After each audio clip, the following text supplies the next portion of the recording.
smoke. OVS, Old Virginia Smoke. Welcome to Pitmaster, an Old Virginia Smoke podcast. I'm your host, Luke Darnell. This week we continue our run of Texas Pitmasters with Lee Hickel from Redmule's Badass Barbecue. Lee has had a ton of success in Texas as a part of IBCA and has recently been traveling the country and cooking barbecue all up and down the East Coast in KCBS. One of the genuinely nicest guys in barbecue. He's fantastic to talk to and a great cook. Enjoy this conversation with my friend Lee Hickel. This episode is brought to you by the BBQ League. The BBQ League is the ultimate barbecue experience. Here's why. One small annual investment from you instantly unlocks all 70-plus tell-all recipes, enthusiast recipes, restaurateurs, and more in their unmatched library. This isn't your typical YouTube-type content.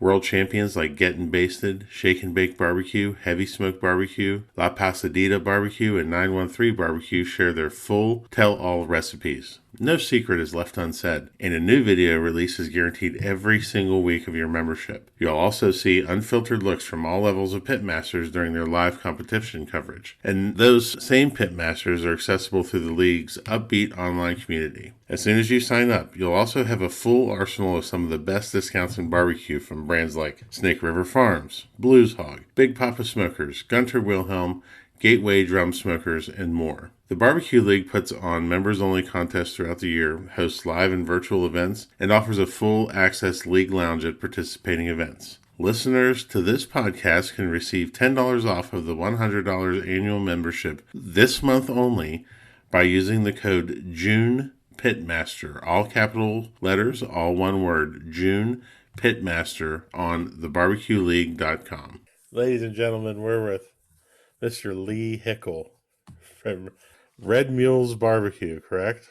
Redmule's Badass Barbecue. Redmule's Badass Barbecue. We've already broke the no swearing rule on the podcast. Ass is biblical, so I got permission from my father, who's a preacher, and I had to talk about this because ass is very biblical, and so mule and ass are one. I agree with you that ass is biblical, but it's probably in a different sense. And also, you can say whatever you want. Cussing is not forbidden on this podcast. No. So you are. I just met you this year. You know, you're pretty well known in some barbecue circles, but you weren't well known in my barbecue circle because I've never cooked in Texas. I've never done a lot of ICBA stuff, and everybody always says that barbecue is all about meeting people. And it's the people you meet. And if I had to say right now, like what's the highlight of my 2021, meeting you would be one of them. We've cooked several contests together. We've been in the same campground and didn't even know it in South Carolina. I just think you're one of the best people out there in barbecue right now. And you're one of the best cooks right now. Yeah, Luke, I'm on a pretty good roll right now. God has blessed me more than I can ever imagine. And you're right. The first time I've heard of you. I didn't know who you were, but the first time I heard of you was when my friend Fred Robles was going to go up to your neck of the woods and do a class with you. You and Fred did a class, and Fred is from South Texas. He's 2 hours past me, and I'm deep South Texas, and he's way south. So it was an honor hearing your name at one of the first cook-offs I did in Brasstown, Georgia, Young Harris, Georgia, up in the mountains. And I didn't meet you then, but I knew your presence was there. Yeah. You definitely had a presence there yourself, I believe, winning brisket. I did. I pulled off one lucky walk, and that was the first place brisket. Sure was, up in the Appalachian Mountains. and I was like, who is this jackass that just kept me out of first place brisket? And then we meet a few weeks later. Friendship began. Yeah, friendship began. Yeah. Yes, sir. So one of the questions I love to ask on here is, how has your past career and life experiences outside of barbecue prepared you to be a pitmaster on the competition barbecue trail? And I ask this as a loaded question in that the conversation we just had, you explained some of your background, and I just think it's amazing. Right. So right out of high school, I joined the Coast Guard back in 1989. So I did 22 years in the Coast Guard. And being military regimented, time is very important. Right location, right time, promptness, and just attention to detail. And that's really embedded in me, even in my upbringing as a child living on a farm. So we all had chores, doing the chickens and the cows and the rabbits, and just, it's just the right thing to do. Just attention to detail. When I retired from the Coast Guard in 2011, my wife had already retired by then from Department of Public Safety. She retired in 2006, 5 years before I retired. And in 2006, we broke ground on our first business, and it was a funeral home. So working with families who lost a loved one and just really focusing passion on families. I'm very mellow. I think I'm approachable. My wife's approachable. So just learning to attention to detail, listen to grieving families, just understand the compassion. So I brought everything that I learned from the Coast Guard and from my business into the barbecue world. And it really makes me focus and pay attention to detail. I'm very, very, very detail oriented. So because of my upbringing, that's 100% why I'm very focused and detailed. There's a lot of different ways to go, a lot of different avenues to explore here in terms of, I've recently dealt with some loss and I've been on the other side of that business, and knowing that the people that are involved in the funeral business, they have to be so attentive to detail and they have to be great listeners or else they wouldn't be successful at what they do. And it sounds kind of macabre saying that, being successful at what they do, but it is a business, and there is a level of success. And I can see where that attention to detail and making sure every little thing is correct, I can see that in your setup and in your cooking, just being around you the limited time that I've been around you. Yes, sir. Yes, sir. Not everybody can, you have to learn detail because you could be sidetracked pretty easily. I was taught at a young age to focus and pay attention and listen. And when you have a preacher for a father, you learn real quick. Tough love makes you listen. So, and I thank God I had great parents who are still alive today in their 80s. They just made sure I walked a straight life, and that's what I know. That's what's making me very detailed in this barbecue sport. Right. Yes, sir. But you're also, amongst all those other things and just in general, an amazing person. You're an amazing cook. You've had a ton of success, and you've recently switched over to KCBS, correct? I did. This is my first year to cook KCBS for a season, to try it out. I ran 2 years in International Barbecue Cooking Association. Mm-hmm. My very first year, which was the cooking year of 2019, I finished up being number one cook of the year, number one rib, number one brisket, number two chicken. And then last year, 2020, we were all affected by the COVID-19 and cook-offs, but I ended up being second place overall. Right. For 2020. I think if I had like all of us, a few more cook-offs, we would have done a little better.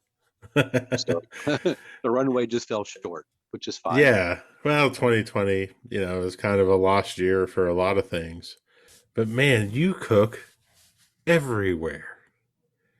I do. You cook everywhere. You recently won in Georgia. You recently won in my home state of West Virginia. Yes, sir. At a contest that I should have been at, and maybe it wouldn't have been so easy for you to win. I'm glad you weren't there. Thank you.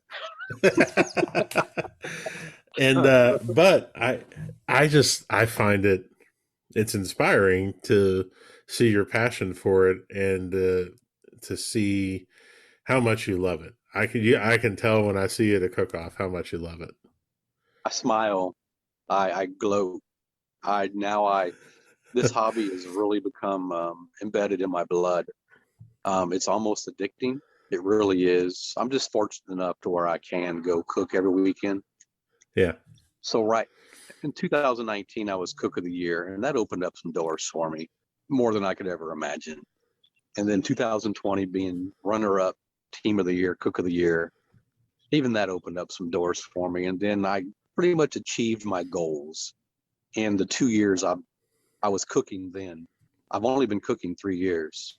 Right. So I'm very, very new at cooking. I just really came into it running full force. And I transitioned into KCBS in the 2021 cooking year just to see what I can do. I know what I did in Texas. Now let me see what I can do outside of Texas. So I chose to come east, east of the Mississippi. so, so here I am all the way until the end of October. I'm going to finish out the season over on the East Coast, and I'll just see how I do. This is my only year to run hard at it, my first year to do it, and Yeah. I'm all in, Luke. I'm all in. That's good. That means we'll get to spend some more time together. Yes, sir. Yes, sir. Like it or not. No, I love it. I love it. Especially, I was telling the story the other day about being in Myrtle Beach. As I was calling it at that point, the Texas invasion was there. You Yeah. and Bill Purvis Purvis, and Philip Phil. Brayton. Yeah, you guys were all there, and I had pretty much adopted a steadfast rule of not turning in burn ends but that day they were so good, and I was like, I'm putting them in the box. Put them in the box. I'm walking around drinking beer, talking to all you guys like, yeah, did you Texas boys put burn ends in the box? And every one of you to a T said, absolutely not. And I'm like, damn, how did I miss this one? Right. I ended up winning brisket that day. And that's the only time I've turned in burn ends this year. I've had a lot of success doing burn ends. I did burn ends up in Brasstown, Young Harris, Georgia. Yeah. And that was my second time ever to do burn ends, just by the way, and it hit me at first place with my slice. So I do run Texas style barbecue. My brisket and my ribs, it's all Texas style. It's 100% what I did in the International Barbecue Cooking Association. Yeah. And I'm doing it here in the Kansas City barbecue. And it's working. I think it's I'm so new at this, I may be saying things wrong, but I think it's my flavor profile. Maybe it's different from the East Coast. Maybe the judges find something different about it. But then again, good barbecue is good barbecue, no matter where you go. I still have to, but I think my flavor profile is a little different.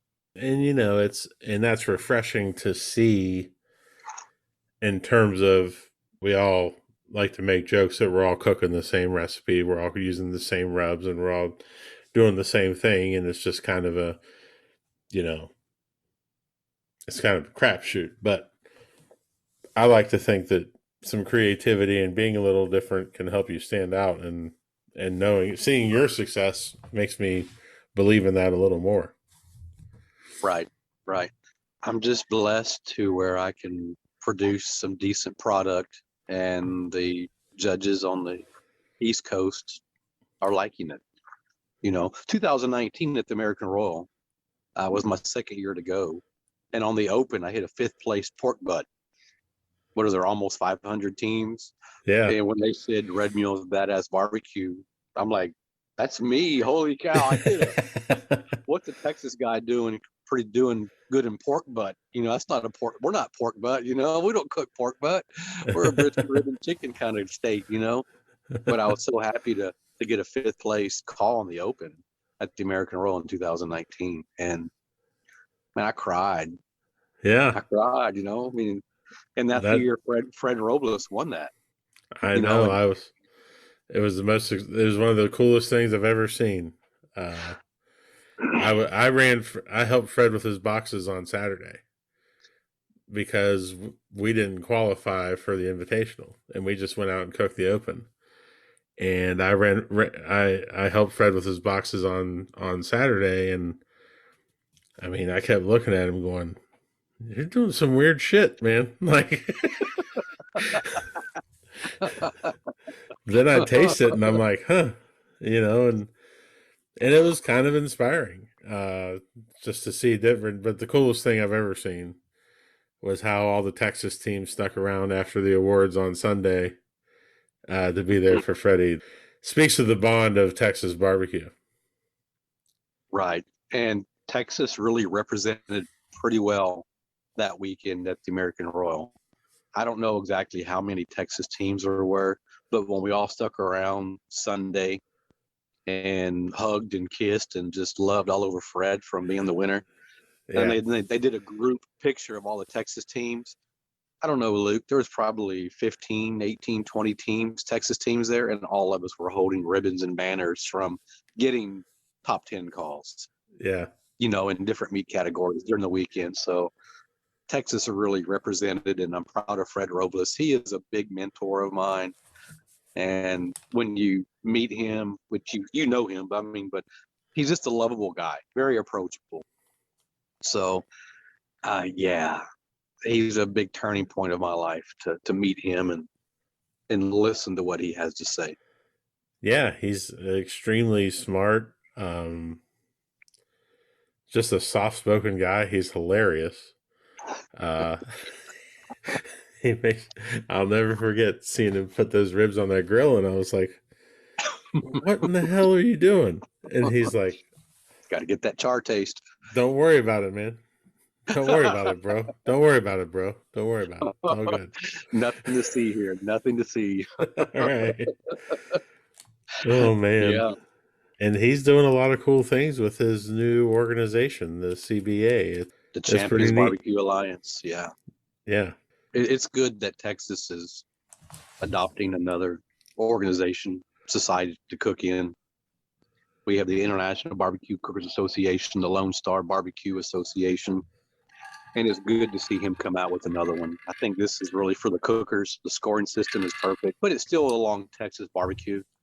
Yeah. So I'm real proud of what he's done to open up another organization in Texas. And, he's trying to slow things down, but it's just expanding like a wildfire. Before we know it, it's going to be in multiple states. Oh, absolutely. It's just blowing up in a good way. Way. Yeah. So we love to talk about our successes and stuff. Everything we won, how great we are. One of the things I like to talk about is failures. Do you have a favorite failure of yours during a competition that you really learned from that set you up for future success? I do. So 2019 at the World Food Championship in Dallas, Texas. This really it's a two-part answer to your one-part question. At the World Food Championship, I rolled the dice and just entered only the barbecue division. I didn't do the eats and the barbecue. I did just the barbecue to qualify for the finals. Yeah. Well, I hit a first place chicken, second place brisket, 11th rib. That qualified me. I reserve granted under Johnny Trigg, and that put me in the finals. So I go to the finals on Sunday, end up being 5th overall at the World Food Championship. Man, I was so excited about being 5th at the World Food. The very next weekend, this is where the failure happens. So I'm on cloud 9. My chest is out. I go to a cook-off in Houston, Texas. Everybody there knew I just came back from the World Food Championship at 5th in the finals. People shaking my hand, congratulating me. And then it came time for the awards. I didn't make final table on anything. I sat in my chair the entire time. So right then, I realized, because I was a proud peacock going into it, it's a very humbling sport. And one minute you're cloud 9, the next minute, you're the dirt. And I don't boast or brag, about anything I do or have or my accomplishments, but it really set me back, not even to make final table on the meats at that cook-off. And there was probably 45 teams there. It wasn't that many. There was a lot of teams, not that many teams, but they were all good teams. So that just made me realize that just because you come from one good cook-off the weekend before and you go to the next cook-off and you're a complete failure on that cook-off, just realize that you aren't that good after all. you're just moderate cooker, but just cook good barbecue is really what it boils down to. But Now, that was my biggest almost embarrassment to me. Nobody probably cared, but me, no, and it really was a big. I was going to say, coming out of that world food experience, having done it before, your brain is mush. I It mean, is. it is a stressful and high intensity thing that goes on there when you reach that level. And I mean, I don't think anybody would have thought any any worse of you. I And mean, it's just a but that's mental the thing. pressure you put on yourself. It's on myself. Right. It's on myself. That was one of my memorable harsh punishments on myself for failure. Yes, sir. Yeah. Man, we need to have a beer. But Let's remember, switch. I'm still so new at this. I haven't had enough time to. I guess I've had time to have complete loss of control and complete failure. But Sure. um, that's just what stands out on a last minute hot question you just gave me. Yeah. Let's change the tune a little bit here and start talking about some investments and some gear. There's pretty much anything that you could ever need for a barbecue competition in that green trailer behind you. There is. It is one of the Yeah. more impressive collections of barbecue supplies that I've seen. Yeah, Luke, I just can't buy one. I buy multiple. And I think I carry, and you're not lying.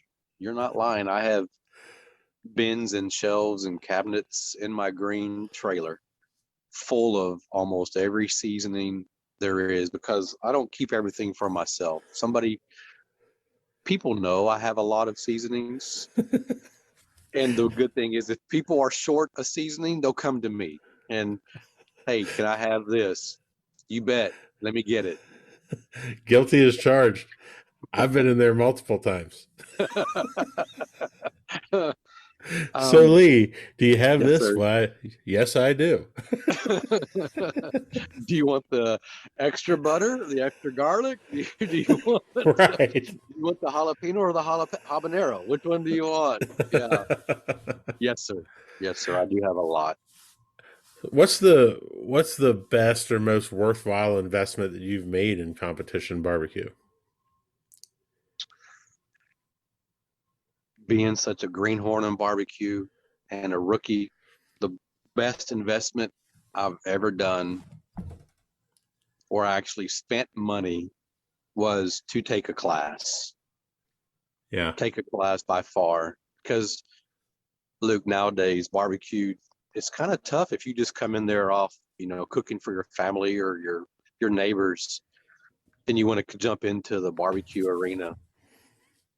You may spend way too much money and time on your hands and struggle and get fed up and want to quit. Like, forget this barbecue. I see that same green trailer. I see that same black rig pull up. I see these same people week after week, and they're winning, and I don't have a chance. It doesn't matter what your barbecue rig is or what you're cooking on, as long as you know how to use it. So I think it could be heartbreaking for people who come in and don't realize they can learn by taking classes. And what's even harder, these rookies or these backyard guys coming to a cook-off and they're afraid to approach anybody and ask questions. I get free advice all day long, every day. I don't have a problem with it. Have an Yep. online class. I don't mind somebody walking up to me, hey, I need help in my chicken. What can I do? I don't give them all the secrets, but I give them some really strong pointers on how to be a better cook, what I would Yeah. do different from what they're doing. So I think one of the big things is instead of wasting money week after week after week, struggling, figuring out what to do, you don't know what you're doing wrong, ask questions. That's free advice, or take a class. Yeah. Yes, sir. That's great advice. That's great advice. What were some of the best decisions that you made when you first started cooking and competing in terms of infrastructure and cookers and stuff like that? My best decision, well, pray to God while you're traveling to the cook-off for a safe travel. Pray for a good cook. Those are easy to do. Pray to your God. Pray to your God and just hope for the best and the prayers. When I started off cooking, keep in mind I'm only 3 years new into cooking. Well, a little over 3, but when I jumped on the Master Series, it's about 3. It'll be 3 years now, right this month. So 3.5 years ago, my brother-in-law up in Houston, Texas, about 4 hours away, said, "Hey, there's a cook-off up here at the VFW. You want to come cook it?" I said, I don't even own a barbecue pit. I've never cooked barbecue in my entire life. Ever, ever, ever, ever. And this is not even 4 years ago. Wow. He's like, well, he said, maybe you can borrow a pit. I said, well, let me see. So I drove to Houston and I went to a company called Pits by JJ. They're a reputable company in Houston who builds barbecue pits. Said, hey, I need a bumper pull pit, 20-inch chamber, 5 foot long, charcoal grill on the backside with a basket and a vertical upright smoker. He said, okay, come back in 3 months. I said, nope, I need 18 days. He's like, we can't do it in 18 days. I said, I have a competition in 18 days. I need a pit, and you have good reviews, and I can somewhat afford your pit. It was still out of my price range, but it was the cheapest one out of my price range that I could afford. So that Friday, so I gave him money. I paid for it up front, and then that Friday morning, I drove to Houston, and they were putting air in the tires, and I picked up that barbecue pit and I drove to a cook-off with that Pit by JJ. Didn't know what I came in dead last. I ruined everything. I've never cooked on a barbecue pit, especially an offset smoker. I loaded the firebox full of mesquite, had it rip roaring. As a matter of fact, it was so hot it melted my brake lens on my rear fenders. It was so hot, but I couldn't get my pit temp up above 200. I'm like, this pit's a piece of junk. All these good reviews. I spent all this thousands of dollars for this piece of junk pit. I was mad and kicking cans, Well, really, it was my fault. It wasn't the pit's fault coming out. But I think we can, as cooks, you can learn to cook on anything that you buy, that you borrow, from a trash can cooker to a old smoky, Weber Smoky Mountain, whatever it may be. But I think my biggest transition was when I bought my insulated barbecue pit made by Pitmaker in Humble, Texas, North Houston. Uh-huh. That really was a game changer for me as far as the wood. I didn't have to use as much wood being insulated. The firebox is insulated, the pit's insulated, and it's not a bumper pull. It's on little caster wheels, and I keep it in the back of my porch trailer. But I think that was my biggest expenditure that I did, was upgrading to an insulated pit for me. Yeah.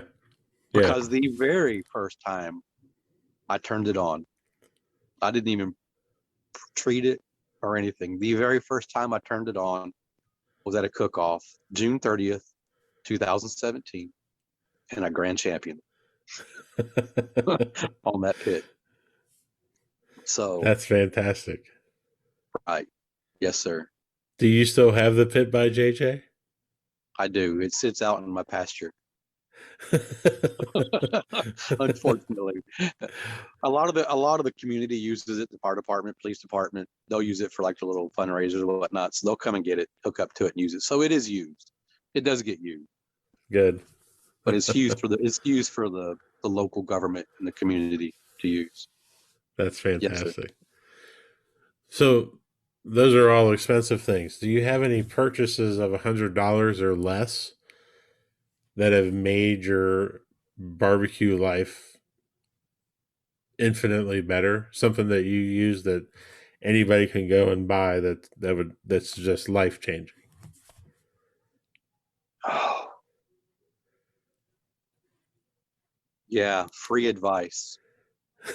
If it has to be a purchase, you don't have to purchase friendship. But if you're really talking about actually taking money, physical money, and buying something that drastically changed my life or my cooking path,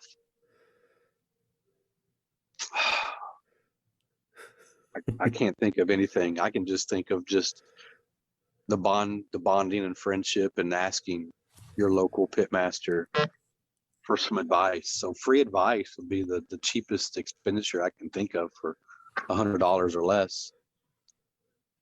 I don't know, Luke. Real value. Everybody probably says thermal pins or Mavericks or Javelins or some type of meat probe system. No, I'm not that guy. I think I don't know. I'm gonna have to say free advice from friends. No, I that's don't know. fine. I don't know an answer because That's fine. I can name off products. I could for under Sure, I've got $100, but my list is very long in this department. My little spice grinders, my butter cutter, my all those things. I dude, was like, when somebody showed them to me, I was like, "Whoa, that makes my life better." right. Well, since you did bring that up and you kind of enlightened me on some things, it's going to be a shaker. The little shaker bottles that you buy on Amazon. There's like different colored lids with different size orifices for the Yeah, rub to fall out. I don't ever use the shaker bottles that the product comes in. I always transfer over to a shaker bottle where I can adjust the orifice size on the lid. I never shake from the manufacturer's bottle. They're too big. The holes are too right. big, and you can be heavy handed. So for $9.99, buy those little shaker containers with the adjustable lids, and you can control your rub much easier that way. I agree. I don't even know how many of those I have anymore. I have so many. Right. Every time I see them, I'm like, oh, I'll buy a couple more, and Mm-hmm. they just make it more consistent, and that's what we're all going for. Is just if the rub's on there consistent, you're going to Right. have more consistent flavor. So Yes, sir. when we talk about people in barbecue, who has impacted your life the most in competition barbecue? Coming from Texas, there was a lot of influential people for me that I looked up to when I first entered the ring of barbecue. So I'm gonna have to cut my teeth on some Texas teams whenever Sure. I answer this. Um, I don't know if all the KCBS family members have heard these names, but I'm sure they may have. But the very first one would be Arnie Segovia. Oh yeah. Uh, he's down by Fred Robles. Fred Robles is a huge mentor, and Ernest. Ernest Cervantes, right? Burnt Bean Company. Those three. There's many more. Matias Serrata, Justin Flores, Ram Benitez. But see, all these people are barbecue is so tight as everywhere, but Texas has so many barbecue competitions that we see each other weekend, every weekend. But Texas is so big. But you meet these people and you fall in love with these people because they're so, metaphorically speaking, with the barbecue sense, they're just who you want to be. You want to mirror image all these people. So Matias Serrata, Justin Flores, Hector and Roel Villanueva, Fred Robles again, Danny Patton, Ram Benitez, Arnie Segovia.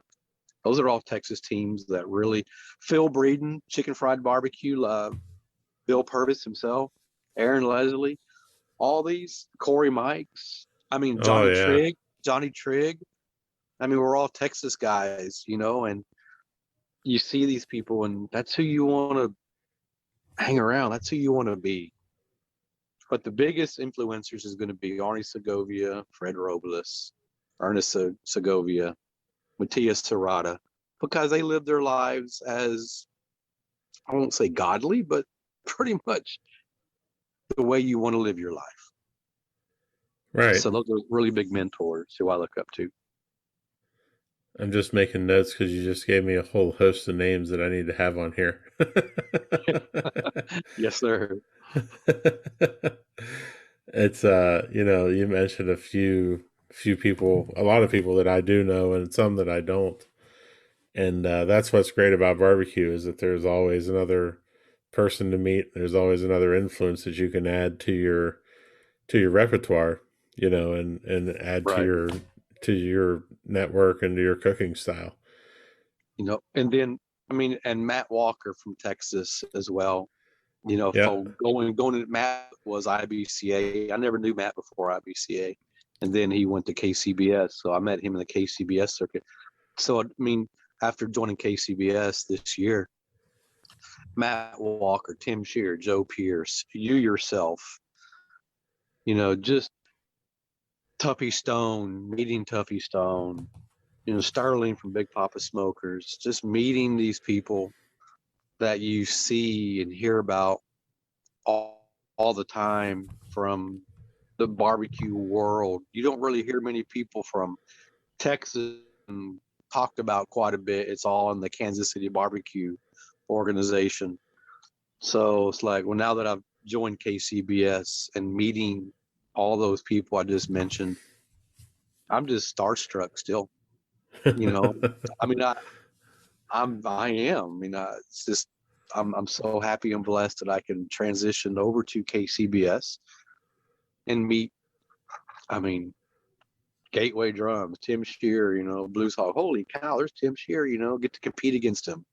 Like, wow, I'm getting. I mean, Joe Pierce. I mean, come on. I mean, to me, being so new, it's just like I can't believe I'm at the same cook-off with these legends. I can't believe it, and I'm still starstruck. I really am. So those are Yeah, people that are big names to me. but you stay pretty in your zone and take care of business. That's good. Yes, sir. Yes, sir.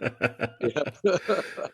Yeah, I met Myron Mixon in Bonifay, Florida, 2019, uh, at that cook-off, and I think he hit 18th pork butt. I had 15th pork butt. He had second rib. I had first rib, and I was so happy to beat the pork king any way I could. He beat me in chicken and brisket, but hey, I beat him in pork butt and ribs, right? So I was so just those small little goals, right? I was so Yeah. happy just to do that. So it's just amazing. Yes, sir.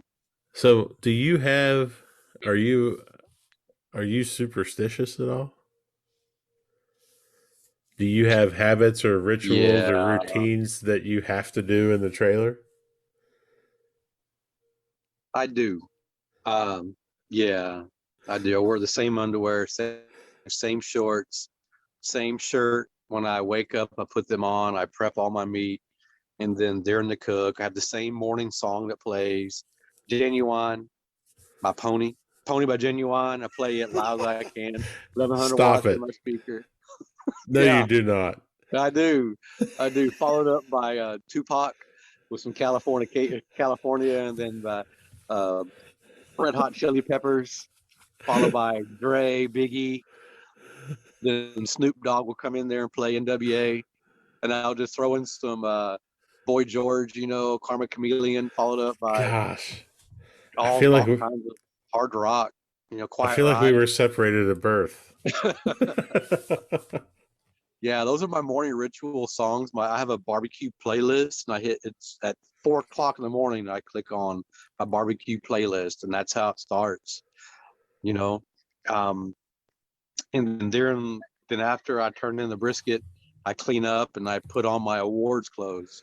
It's different clothes, different my award shoes, my award socks, and my shorts and my shirt, and change hats to a different hat. So yeah, superstitious, I guess you can call that, but I need to make sure I wear the same stuff every time. And so when it's a double, it makes it kind of stinky and dirty, because you're wearing the same underwear and socks you wore the day before. But that's just what I do, But Hey, so because I have to, right. I kind of kind of dumb, but I've tried to get rid of that stuff and I can't. I can't shake it. Um there's some habit. shirts that I just absolutely cannot wear to awards. some hats that I cannot wear to awards, and some stuff that I absolutely have to have. Right. Right. So, Yeah. given that I you're the barbecue gypsy and you're all over the place, you're staying all over the place, what does your planning look like week to week, trying to figure, do you try and do the same things every day, in terms of meat trimming, meat selection, making injections and sauces? What's your week look like? Yeah, so I'm blessed I get all my meat from Andy Lugo. He's the meat hustler company out of San Antonio, Texas. Yeah. So with the exception of chicken, he supplies me all my meat. So every 2 weeks he ships all my meat to me, depending on what location I'm at. So I can carry 3 weeks worth. The weekend I'm cooking and 2 weeks in advance. And then I'll give him my address where I'm going for the following week. So my meat will arrive on a Monday for that next cook off. So most of my meat comes trimmed per my specifications from him. The Wow. flat separate from the point. The ribs are cut a certain weight, width, length, and my pork butt's the same way. And then I receive it and then I trim it a little bit more down to what I want to cook. So my day starts usually on Tuesdays for meat trimming because the meat comes in on Mondays. Yeah. Yeah, I start trimming on Tuesdays. I make my injections on, with the exception of my phosphates. I wait until Friday to put those in, but I make Hmm. all my injections on Wednesday. So Tuesday, trim my meats, prep, scrape skins, get my thighs ready, get those ready to go. Wednesday, make all my injections, my brines, get my brines in the refrigerator, make sure everything is cold. And then Friday, wait for the meat inspection and start working on my meats as soon as I can. Right on. Yes. Wow. Yep. That's impressive. Here's one that really blows the socks off of everybody in IBCA and KCBS is I put my brisket and pork butt on at 4 o'clock in the morning. I put my ribs on at 4:45 in the morning. At 8 o'clock in the morning, my ribs are done and in the Cambro. People's ribs are usually still on the table waiting to go on the pit at 8 o'clock in the morning. But 8 o'clock in the morning, my ribs are done. I remember you telling me this, and I forget where we were because I was like, I just looked at you and I was like, what do you mean your ribs are done? And you're like, they're done. I was like, that's weird. He goes, no, it's normal for me. It's normal. My ribs rest longer than the cooking process. Yeah. At that same cook off where I had a first place rib against Myron Mixon, right beside me was uh, Matt Barber with Hotwood Chula. He was Uh-huh. literally like 4 feet from my back porch. And so our porches were side by side. And I pulled my ribs out of my pit and stick them in the Cambro. And that's the first time I met Matt Barber. He said, "Hey, what are you doing?" Because he was putting his ribs on the pit. I said, "My ribs are done." He goes, "No, no, no, no, no, no. Sorry, Matt, I'm busting you out on this." He's like, "No, that's not how you do it in KCBS, son. That's not, you can't do that. You got to put them on now. Then you're going to not let them rest. You're going to slice them. You're going to reheat them, set the glaze, box them, turn them in." I'm like, "That's not what I do. I don't know how to do that. I don't know." Well, I busted a first place rib. So he came back and says, "Never mind. Don't even listen to what I said on how you're supposed to do it." No, you can't listen to that little man. He didn't know what he's talking about. Oh, I love Oh, Matt Barber is one of my favorite people in the world. he's a I good love man. I love Yeah. that dude. He is hilarious, and every time I see him, there's something else going on with him. He's just something else. Yes, sir. Yes, sir. So, what's been the most surprising thing to come out of competition barbecue for you? Being the Cook of the Year 2019, going to the national championships, going into it being ranked 8th, came out 18th, going to the World Food Championship, coming out 5th in the World Reserve Grand in the barbecue division. That was my first year running. So, and then Barbecue Champs Academy, when they approached me, asked me if I would like to be a pitmaster on Barbecue Champs Academy, teach my recipes and everything, my tell-all class. I was really reluctant to do that because I had just come off of a really, really, really good year, and my only year in IBCA. And who am I? I'm such a greenhorn. Nobody wants to know what I'm doing. I'm just Lee Hickel. I'm nobody special. I'm just a guy that did 45 cook-offs, made a lot of money, and finished number 1 on IBCA. So, Luke, I'm going to say 2019 was a blessed year for me. My first year running in IBCA and being number 1 in that sanctioning division with 1,100 teams, who I look up to every one of those teams because they've been doing it longer than me and they've mentored me and helped me out. And I did real well. So that was a big opening for me. Right, and it opened a lot of doors and a lot of cool things, man. And I couldn't be happier for you. I do have to tell you that I just texted Matt Parver and told him that I just made fun of him on the podcast, and said I was recording with you, and his response was "LOL 24-hour ribs." The legend lives on. He already knows. He knows he's who knows what he's doing right now. So, Luke, I mean, I'm still a rookie at this. I've been blessed to meet the right people. I associate with the right people. I talk to the right people. I only want to hang around positive people like yourself.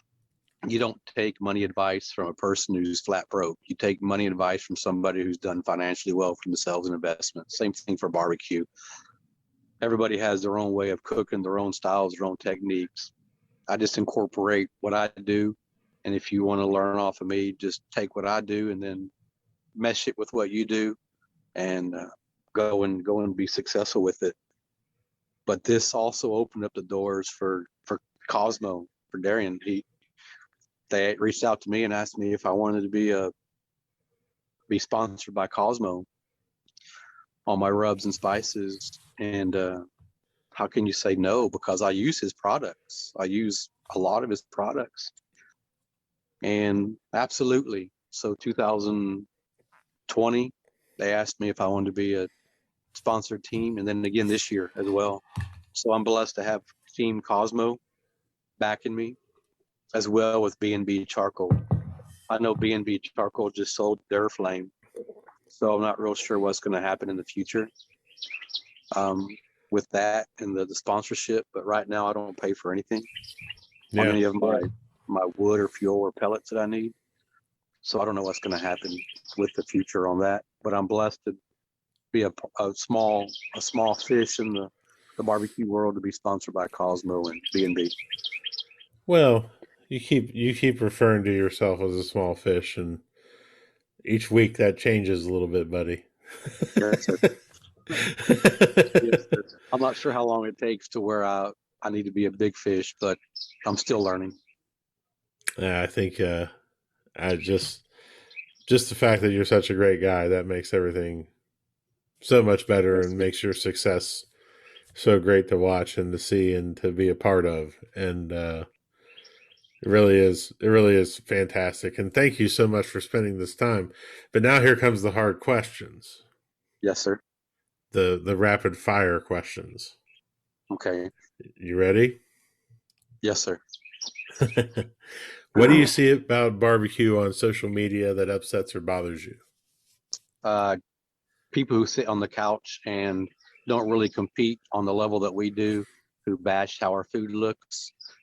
We should have, if they were there, they could have done better. I don't like the couch warriors. I don't like it. 100% agree. Do you have a favorite pre, during, or post competition meal? Peanut butter and jelly and Pop-Tarts. Is that during? Strawberry. Yep. The entire time. Friday, Saturday. Yes. Strawberry preserves and Peter Pan creamy peanut butter on white bread and strawberry Pop-Tarts. You're gonna That's my meal. You're gonna regret telling me the Pop-Tart thing. and sugar-free Red Bull. That's what I live on during the weekend. I'm not allowed to have Pop-Tarts in the house because they disappear. And I don't even toast them. I don't toast them. I don't either. There's no reason to. They're perfect the way they are. Yes, sir. I agree. Do you have a favorite present that you like to give to people? My sticker. I've got a Redmule's Badass Barbecue sticker. It's an awesome sticker. Pretty good things. Yeah, I keep it on my it's on one of my Yeti Go boxes. Is my Redmule sticker. Yes, sir. Does that count for a present? Sure. I mean, it's a lame one, you know. I give people underwear. It's just my thing. You know. Right. It's weird. That would be weird. Yeah. I sent one of the first people I sent underwear to was Fred Robles. And he said Friday's underwear? Yeah, it is. And he said he's like, yeah, he goes, we got this package in the mail from you, and I opened it, and Yachty was like, what? What did you guys do? And I'm like, yeah. Things got a little weird. All right, last question. Yes, sir. If you could have a gigantic billboard anywhere with anything on it that gets a message out to millions or billions, what would it say and why?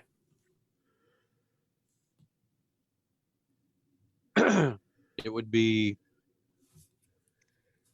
enjoy barbecue, or your barbecue family is our barbecue family.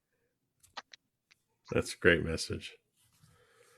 That's a great message. Man, I can't thank you enough for taking the time to do this with me. I really appreciate it. I appreciate this, Luke. Thank you so much. And tell people where they can find you online and connect with you, and that'd be great. If there's any sponsors you want to talk about.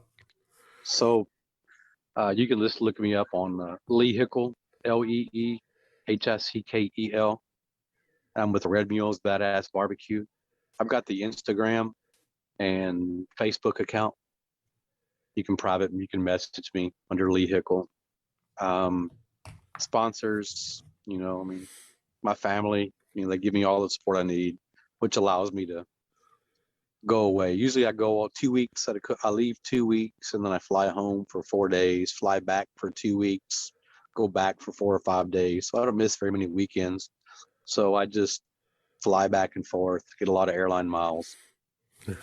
Cosmo Q, B&B, Lucky Charms, Chicken Fried Barbecue, Bill Purvis, Philip Breeden. Those are the people who are, we're all really good friends. We hang around and we learn from each other. I just appreciate everything the barbecue has to offer. I just wish it wasn't so expensive anymore. I wish barbecue can kind of retract back to where it wouldn't be a whole paycheck to come cook. I wish we can go back to the basics. I think we could be hurting the backyard person who basically lives, paycheck to paycheck. It's so expensive and such a science right now. It's right. Really too expensive to come compete. And I wish it would just go back to basics, almost to where it's salt, pepper, garlic. I really do. But that's just my thought. It's just really too much with the level we're at right now. And if you don't take a class, you're going to really shoot yourself in the foot. So I have an online class at Barbecue Champs Academy. There's many guys on there. You can take the barbecue class, not just mine. There's so many of them on there. Even the steak competitors, Luke. Barbecue Champs Academy has a lot of steak champions on there. So you can learn to cook steak as well. So one last note for me, take a class. Don't spend too much money, all your money learning what you're doing wrong, how you're doing it wrong. Just go and take a class and then work off of it. So thank you, There you Barbecue go. Champs Academy. Thank you, Cosmo. Thank you, B&B. Thank you, Lucky Charms. Thank you, Chicken Fried Barbecue. Thank you, Bill Purvis, Real Valley Meat Market. Appreciate you guys do. Thank you, Joe Soto from Off Smokers. Hey, you asked me, right? I Thank you, did. Ram Benitez, for your rib rub. You did. There's a lot of great barbecue entrepreneurs who came out with their own rubs and spices, and we all use them in Texas. That's why our flavor profile was different. Real quick, I went up to Girl Billy's Cook-Off last weekend up in Wendell, North Carolina. Yeah. Joe has a great store, great, huge, huge, huge store. It's beautiful, perfect.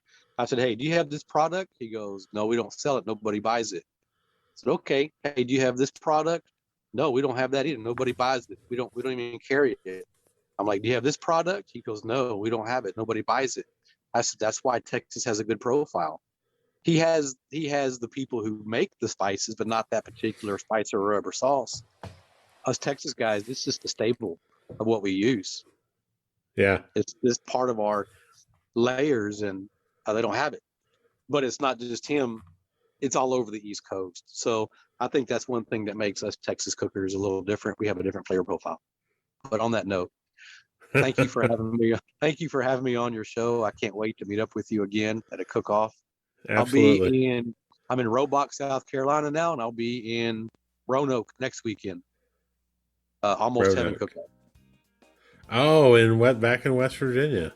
Yes, sir. Yeah, I will not be at that one, unfortunately. I'll be in Minnesota. So, yeah.